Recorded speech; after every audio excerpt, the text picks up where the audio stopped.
bem-vindos ao Amplie a Sua Consciência. Eu sou Cris de Pascoal. E eu sou Ronaldo Monteiro.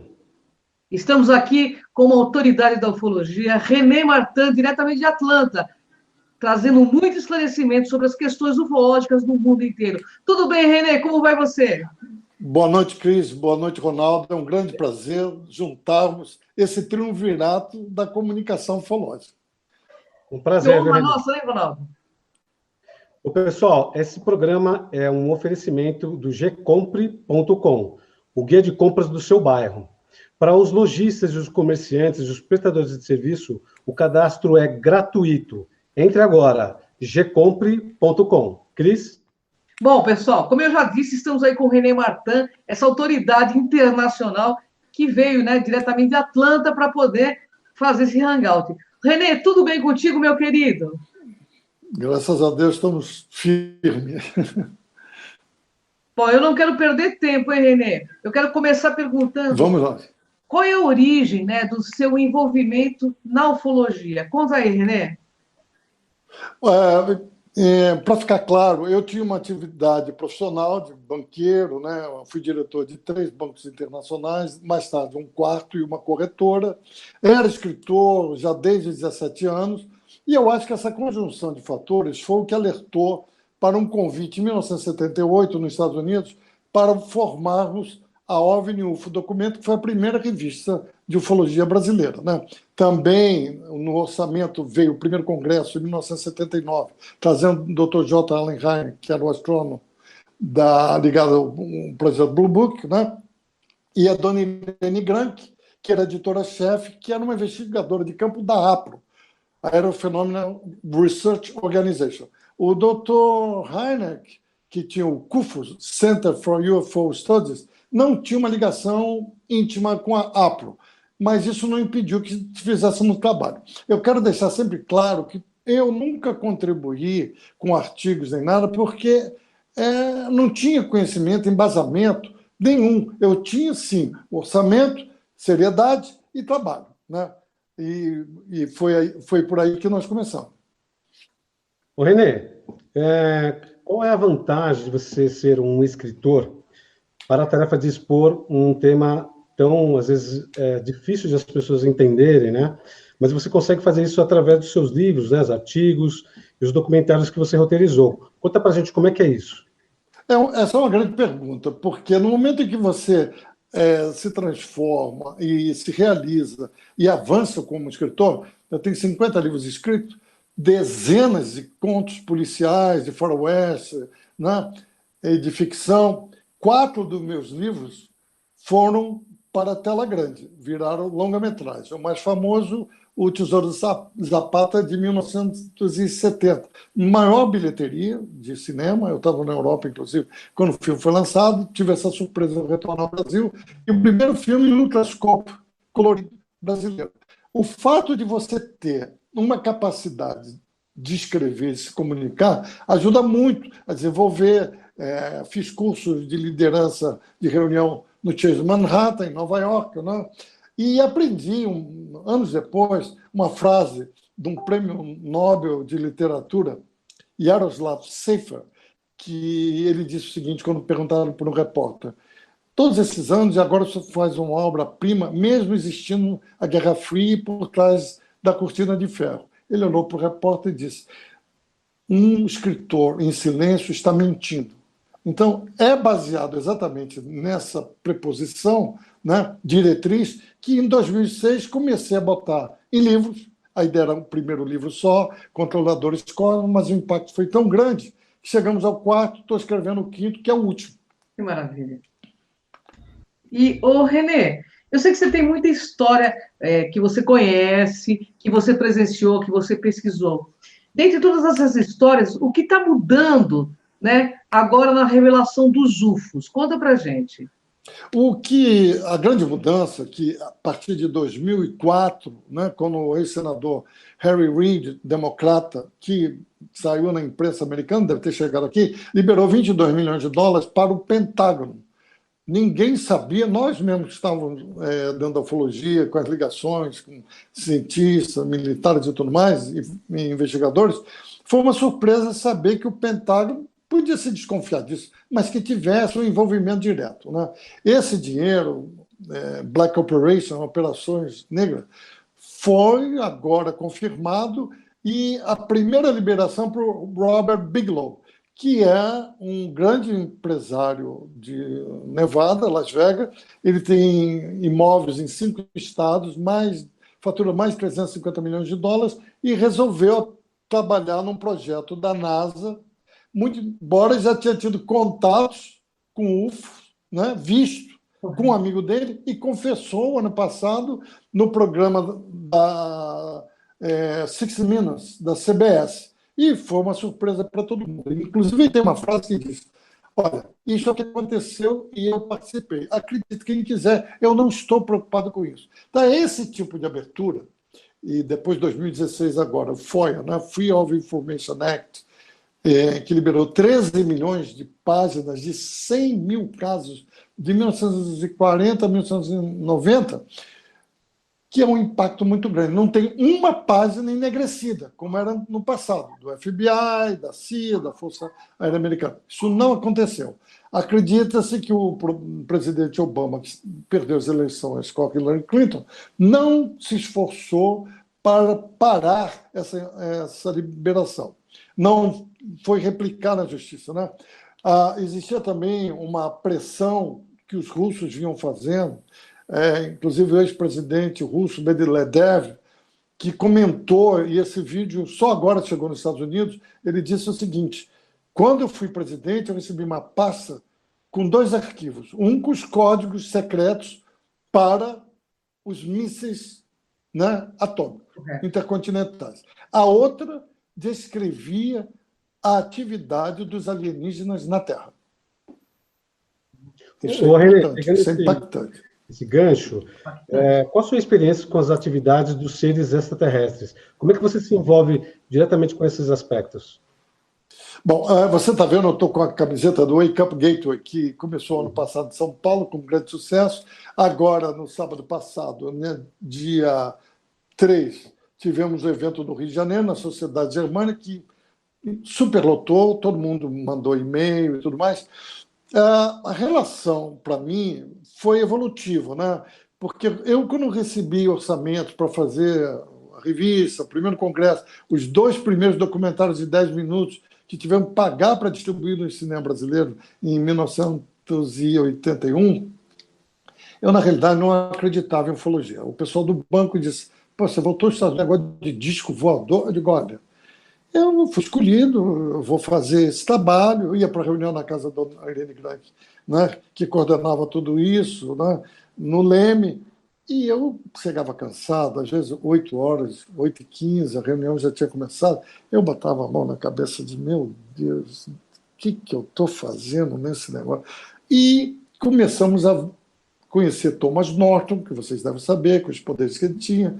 Vim conhecer o Uri Geller, que tinha o mesmo tipo de conexão, muito embora todos os dois, diante de televisão ou rádio, às vezes não conseguiam executar, né, a performance dessas suas atividades. Mais tarde, a partir de 1993, eu fui informado que o Uri Geller trabalhava com uma pessoa que tentou denegri-lo, um polonês, e acabou trabalhando com o Uri Geller, no contato com alienígenas com o governo de Israel. Israel é o único governo que não se pronuncia sobre UFO. Ponto.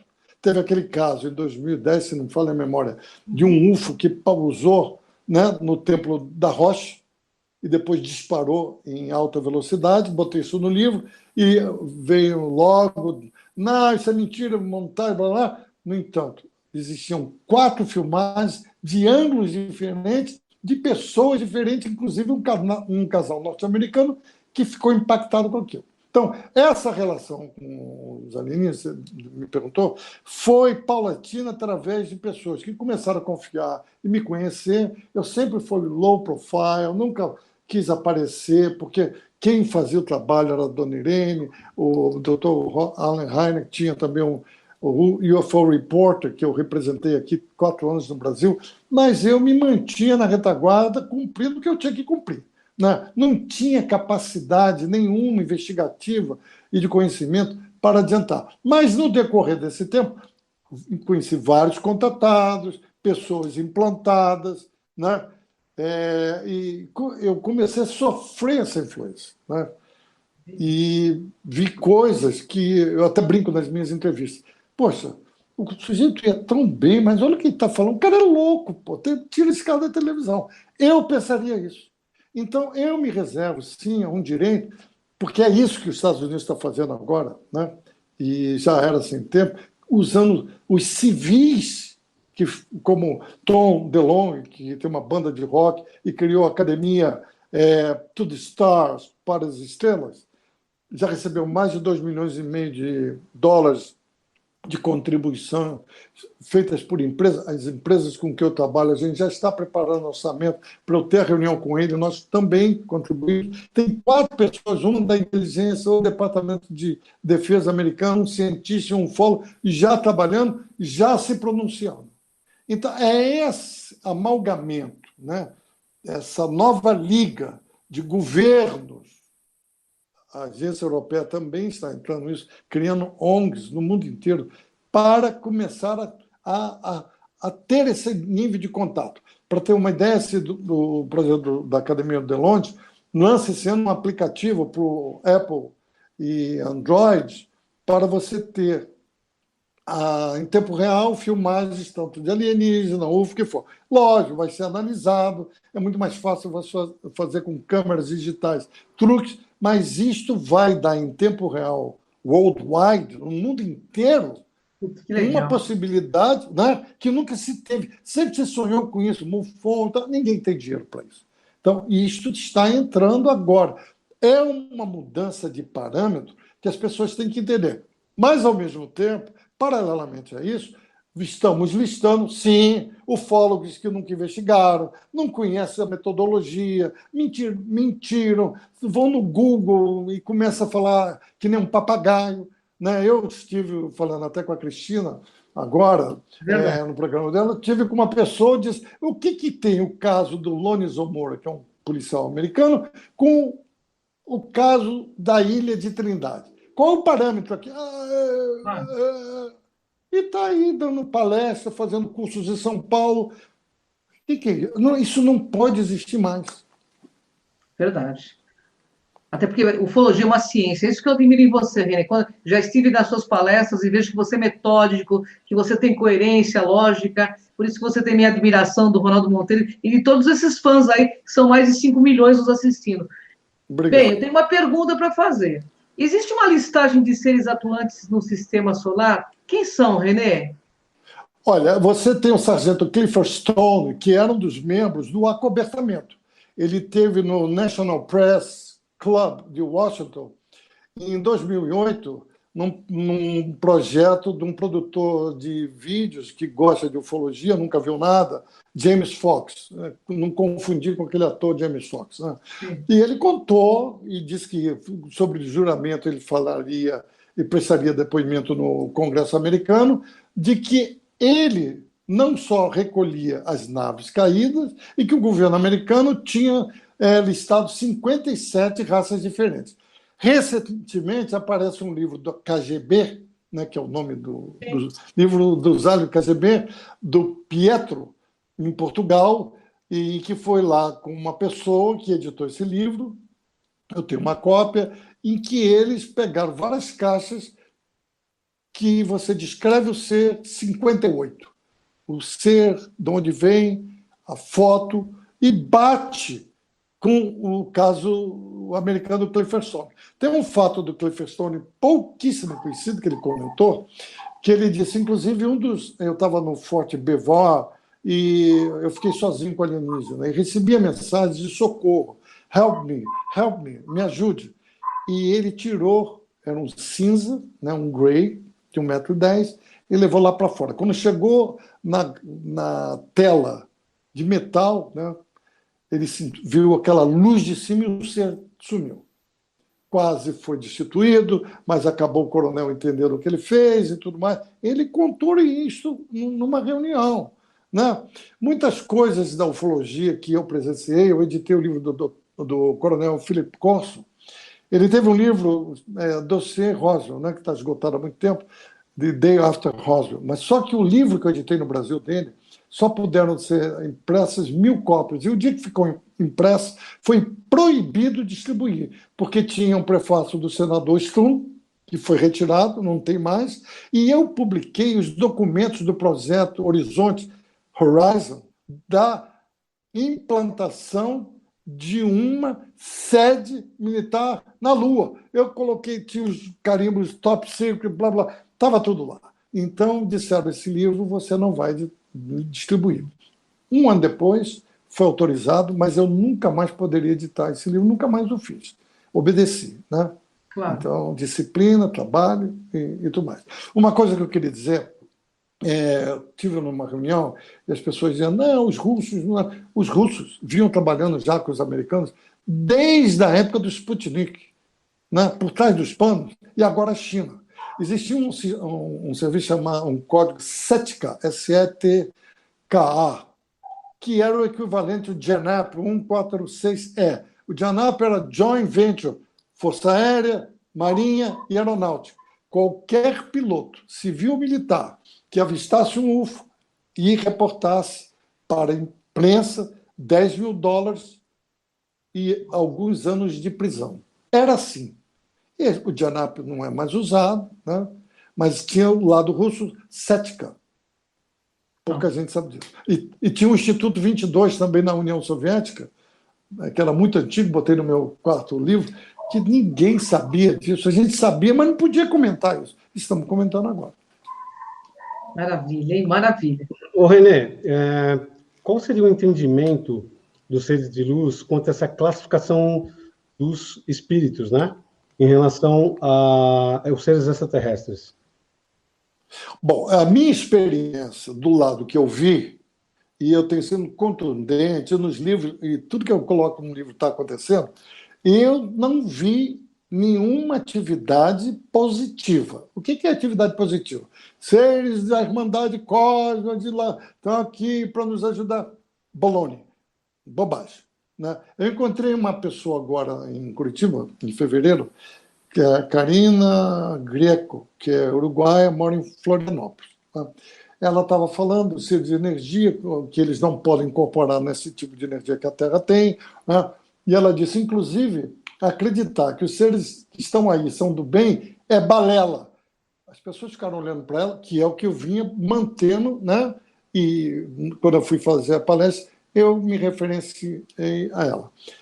Você vê uma agenda que é desconhecida.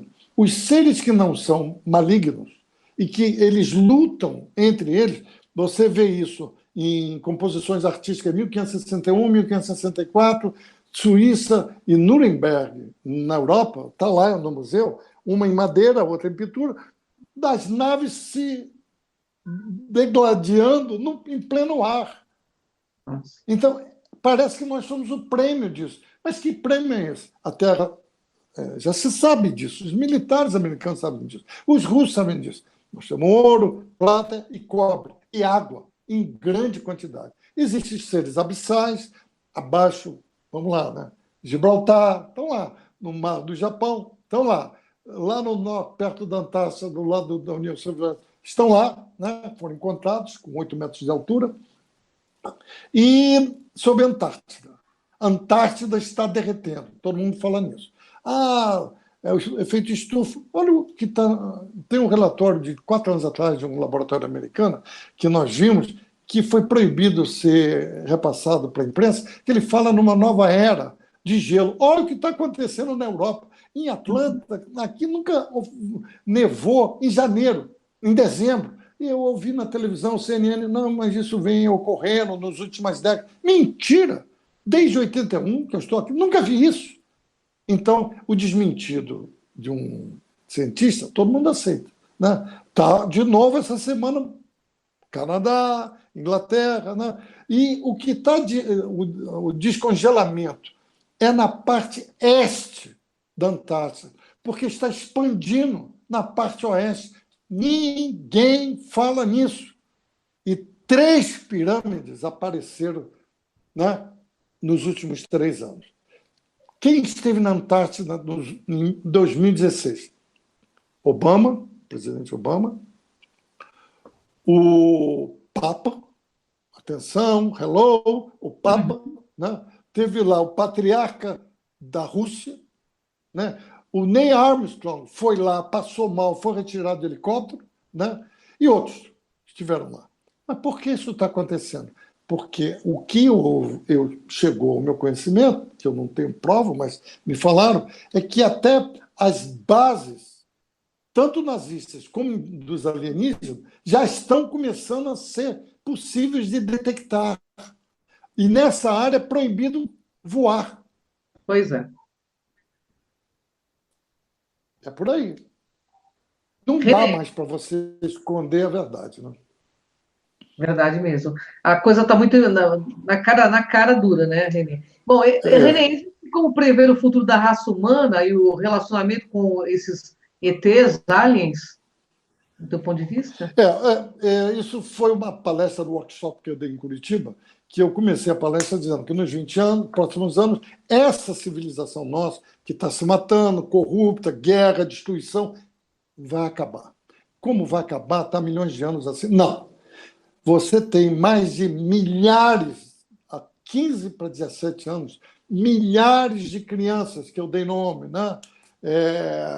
Alma, uma inglesa, que agora foi apresentada em dezembro nos Estados Unidos, aos 4 anos fez a primeira canção clássica, que foi considerada Mozart, e ela disse que o Mozart estava um pouco abaixo dela, tocando piano, autodidata, 2 anos depois, tocando órgão, aos 9 anos, tocando violino, e agora, em 2012, em dezembro, se apresentou nos Estados Unidos, cantora lírica, tudo autodidata. Você tem uma outra que ganhou um programa de calor dos Estados Unidos, America's Got Talent, ano passado, Darcy Line. Darcy, aos 4 anos, começou a fazer uns bonecos ventrílocos, quase o tamanho dela, né? E ela se apresentou no programa, ganhou o programa, porque ela não só faz os bonecos falam com vozes diferentes, e um deles é um cantor lírico, e ela interpreta e não mexe nem a sobrancelha, não desafina. E tem um garoto que sobe em parede, que é muçulmano, né? Tinha um garoto, Yuri Yukobov. Ele nasceu lá na Chechênia, o pai era policial, a mãe era uma doméstica, e nos braços dele, em alguns dias, apareciam versos do Corão. Então, os detratores vão lá, não, é que o pai e a mãe passam uma tinta e de noite jogam um produto químico e na barriguinha dele aparece. Acontece que 12 anos depois, sobre o México, comentei com você, Cris, podem procurar no Google, 3.000 UFOs sobre a cidade do México, fazendo evoluções, Alá Akbar, e outros versos do Corão, e dizendo, não, aquilo são balões que estão... Que balão é esse? 3.000 balões em cima da cidade do México, 2010, 2011, né? Formando versos do Corão. Então, essa nova raça que chegou, ela se comunica telepaticamente. Foram feitos vídeos em 2008, 2009, em Los Angeles, que uma psicóloga botava as crianças com esse tipo de habilidade junto, elas não interagiam, nem queriam. Mas a vibração do corpo delas, elas estavam se comunicando telepaticamente. Isso me remontou a um filme de 1963, se eu não falo a memória em inglês, The Village of the Damned, Aldeia dos Amaldiçoados, que depois teve um remake com Christoph Reeves, o Super-Homem, né? Vale a pena ver. Os ingleses já viam isso há muito tempo atrás. Você tinha isso na Idade Média, Isaac Newton, né? Você, Leonardo da Vinci, sumiu 3 anos, quando voltou cheio de conhecimentos, né? Você teve Einstein, teve Freud, você teve em épocas, Tesla, em épocas diferentes. Só que agora chegaram num volume. O país que tem mais dessas crianças é a China. A China tem um garoto, que está com 9 anos. Ele nasceu, ficou com os olhos azuis, todo mundo dizia, não, vai escurecer. Não escureceu. Num quarto escuro, apaga a luz, ele pega o livro, o olho dele brilha e ele lê. A China não deixa mais você identificar, entrevistar e falar com essas crianças, né? Isso Mas agora, na América Latina, não tem nada, do México para baixo. Então eu fico perguntando, que história é essa? Brasil, celeiro do mundo, que aqui está a energia toda, aí vem os místicos, não, está aqui. Aonde? Aí uma senhora no Rio, semana passada, me disse, mas meu filho, ele é um grande matemático, está tirando 10 direto. Hello, matemático, tem milhões. Teve, em 1920, né, um indiano que foi para a Inglaterra, as fórmulas que ele criou, algumas até hoje, não são decifráveis, entendíveis.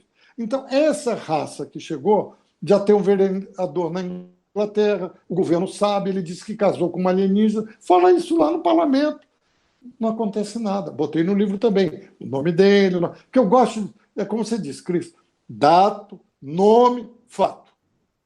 Né? Wake up. Fatos falam mais do que palavras. Então, tem que mostrar, não, que eu soube que parece, isso não serve. O René, contra fatos não há argumento, não é verdade? Não tem argumento, né? Mas é isso que a gente precisa ter neste nosso novo momento da ufologia, vocês que estão em busca dessa verdade, fazendo um programa sério, com perguntas corretas, que norteiam quem é entrevistado, deixam o entrevistado falar. Mas aonde a gente encontra? Quando nós começamos o Wake Up, a pesquisa apontou o seguinte: estamos cansados, que era uma das perguntas de opção de múltipla escolha, do blá, blá, blá. Isso aqui são ruínas na Lua. Aqui é o Varginha. O que aconteceu em Varginha, e o que o pessoal fala aqui, é o penúltimo capítulo de uma longa história. Ninguém sabe no Brasil o que é Varginha. Ponto. E não vai saber, porque os relatórios estão lá fora.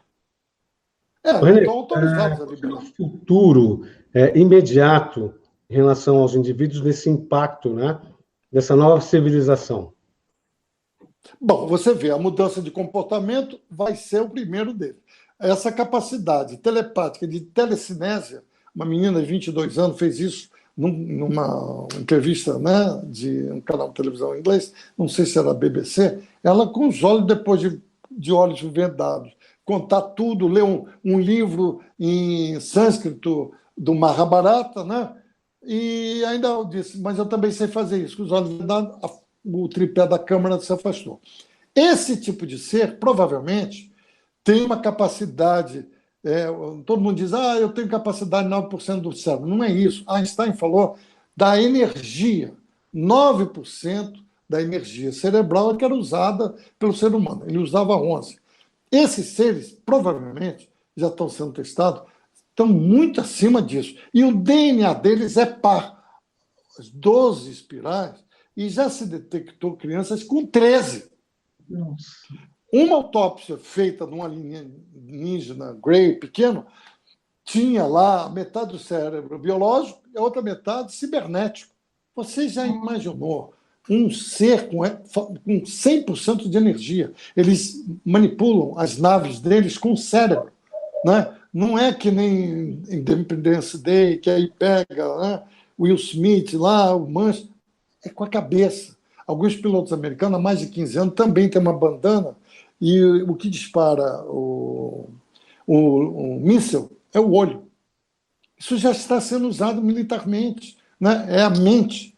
E quando se estudou o cérebro de Einstein, e notou-se que o cérebro dele era expandido nas laterais, né?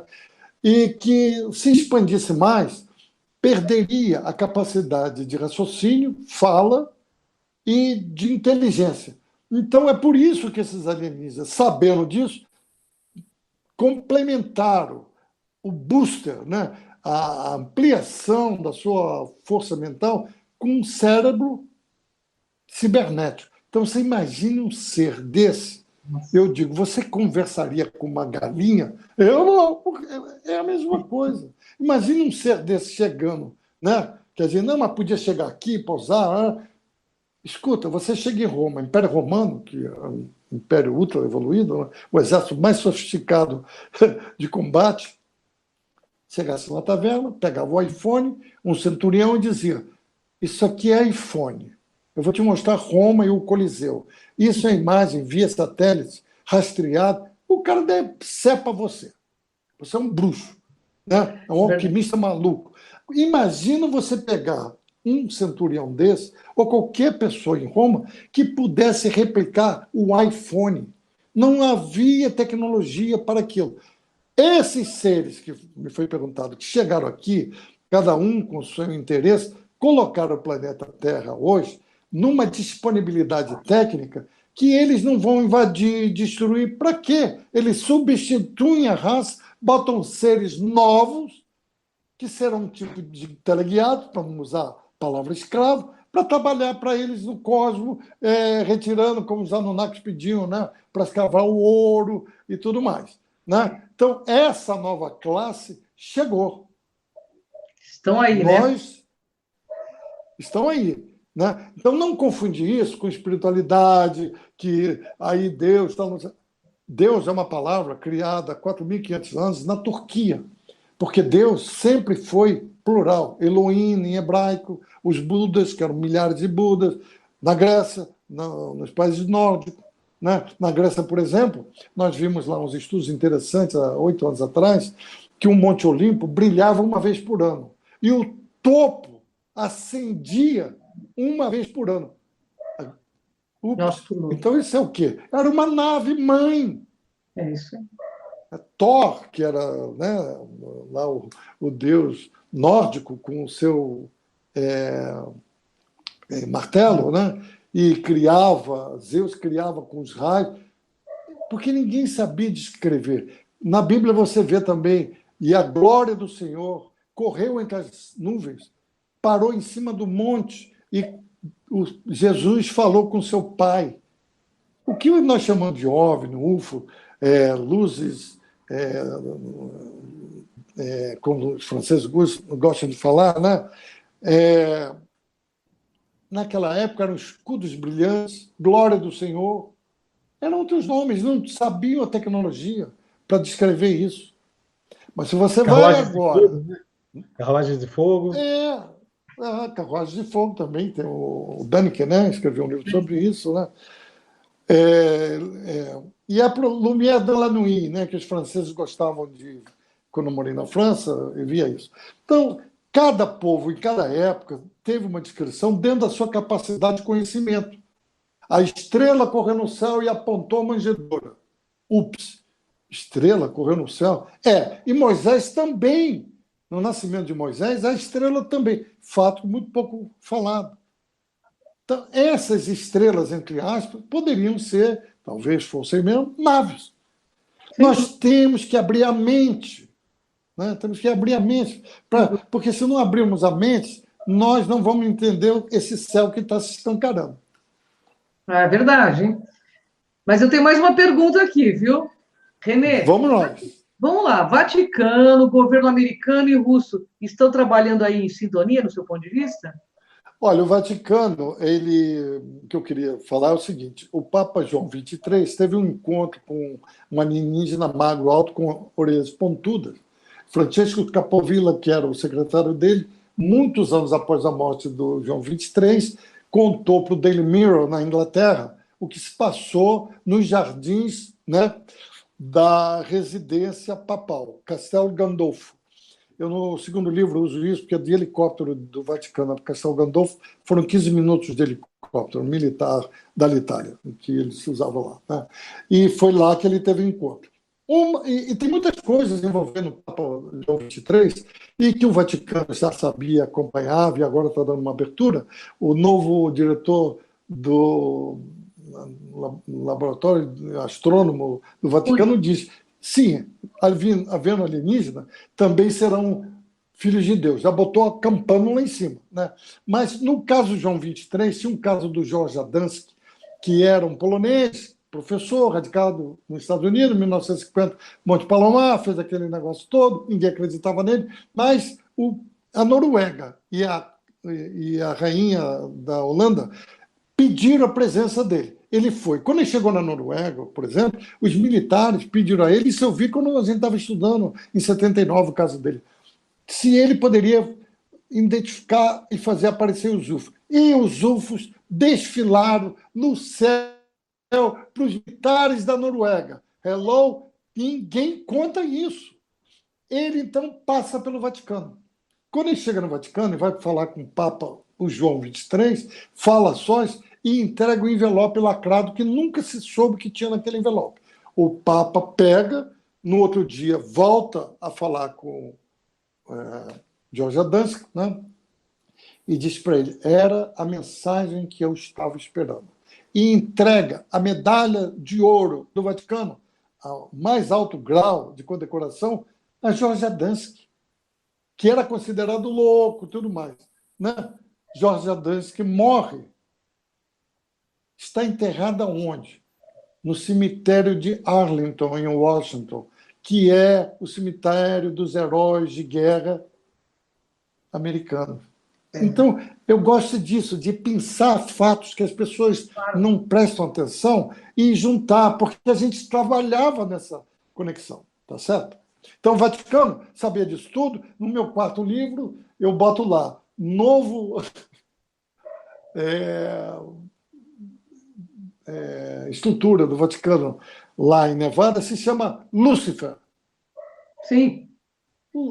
O Papa João, Papa Francisco, né? Em 2013, no Vaticano, eu falei isso, ficaram chateados, nós botamos do Google, está lá, fez na Semana Santa uma homenagem, ele fez a missa da Semana Santa no Vaticano em homenagem a Lúcifer, pai de Jesus Cristo. Procurem no Google, porque quando eu disse isso, tinha os evangélicos que ficaram chateados comigo, parei, fui lá, peguei o link e projetei. Mata, cobre e mostra o pau. Então, os russos sabem disso, os russos mandam abater os discos voadores desde 1960. Sempre fizeram isso. Os americanos tiveram uma atitude assim, depois pararam. Né? Então, e tocavam figurinha. Toda essa briga americana e russa, e as pessoas se esquecem, quem manda os astronautas para a Estação Espacial Internacional são os foguetes russos. Será que ninguém enxerga? Né? Então, politicamente é uma coisa, mas em termos de cosmos é outro. O René, eu não sei se eu estou falando rápido demais. Elas têm muitos paradigmas, né, em relação a enxergar ao que está acontecendo ao redor. Mas nós estamos aqui nos minutos finais aqui do programa. Nós gostaríamos que você falasse um pouco dos seus livros, né, a saga cósmica, é isso mesmo? Isso. Controladores cósmicos, invasores cósmicos, interventores cósmicos, vigilantes cósmicos, e o último que eu já estou escrevendo vai sair o ano que vem. Desses livros, os 2 primeiros estão esgotados. O primeiro esgotado há 3 anos. Eu vi um dia desses no Mercado Livre, R$165, quis comprar e já estava vendido. Aí apareceu um por 95, quis comprar, estava vendido. E agora não tem mais nenhum. Né? E o número 2 acabou esse ano, o 3 já está acabando. Hoje saíram vários pedidos no Brasil, que a editora falou. Então, o número 3 acaba e o número 4, nós temos um evento em agosto, né, em Porto Alegre, do Wake Up Gateway. Provavelmente não terá muitos livros à venda do número 4. Né? O que é bom, porque todo mundo que comprou entra em contato comigo e a gente tem uma sinergia sempre que eu tenho tempo fora do meu trabalho. Né? Eu administro 2 empresas muito grandes, não tenho muito tempo para isso, mas respeito todo mundo que lê, que se interessa. Né? E hoje mesmo tive um encontro com uma pessoa fantástica, trocamos ideias, figurinhas maravilhosas. É assim que tem que ser. Isso é maravilhoso. Tem credibilidade. Ô, René, me fala só um pouquinho antes de encerrar esse programa sobre essas 5 naves que estão na nossa estratosfera. Elas estão nos salvaguardando? São seres que estão aí querendo ter um contato ou simplesmente não querem contato com a raça humana? Olha, tem 5 grandes, imensas naves, tipo rocha, Saturno, Urano, uma por trás do Sol. Vi 2 fotos em Curitiba que a pessoa tirou, por trás do Sol, aquela mancha imensa, né? Já estão aí. Estão aí há 4 anos. A NASA sabe disso, o Kepler fotografou essas naves, né? E não se sabe, há 3 anos atrás, tinha uma de 430 quilômetros em cima do Chile, veio para Goiânia, Brasília, e depois subiu. Eles chegaram aí. São raças distintas, com agendas próprias. Né? O que querem, a gente não sabe. Muitos dos seres como os arturianos, eles não conseguem se incorporar aqui. Astacheran, que é um deles, que eu cansei de ver dizer, não, lá na Índia, no Egito, tinha descrição de mentira. Primeira pessoa, primeira relação com citar Astacheran foi aquele profeta do sono, Edgar Cayce, em 1922. Eu chamei essa pessoa de lado, você está mentindo para o público. Eles não sabem. Quer dizer, mas o que é isso? Então, essas entidades estão aí, as vibrações da Terra estão mudando, a Terra mudou de eixo. Sim, ninguém quer falar sobre isso. Na Sibéria, tem um ponto de, já há alguns anos, 24 quilômetros de distância onde recuou o gelo. Nossa. Mas por que guardar isso? Qual é a vantagem? O mundo vai ficar desesperado. Desesperado com o quê? A realidade está aí, morrendo na Europa, morrendo nos Estados Unidos. O frio chegou, não acabou. Vai nevar até abril. Abril! Vamos enfrentar essa realidade. Existe muita gente militar, cientista, que é contra esse tipo de atitude. Só para terminar, o Heineck dizia, existe a Faculdade Invisível. É um título do livro de Jacques Vallée, que trabalhou com ele, um francês, e os dois aparecem no Contato Imediato em Segundo Grau, né? Um filme do Spielberg. Ele ajudou a fazer o Heineck, o roteiro. Era o título de um livro do Jacques Vallée, que tinha uma outra concepção sobre ufologia. Mudou muito. Né? Ele não acreditava em certas coisas, a gente discutiu, eu vi ele veio no Rio de Janeiro para ver o caso das máscaras de chumbo, até autografou uma revista para mim, tivemos um jantar, também falo francês, o que facilitou muita conversa com ele, mas essas coisas estão herméticas. Mas é num programa como esse que vocês fazem esse tipo de pergunta e permite o entrevistado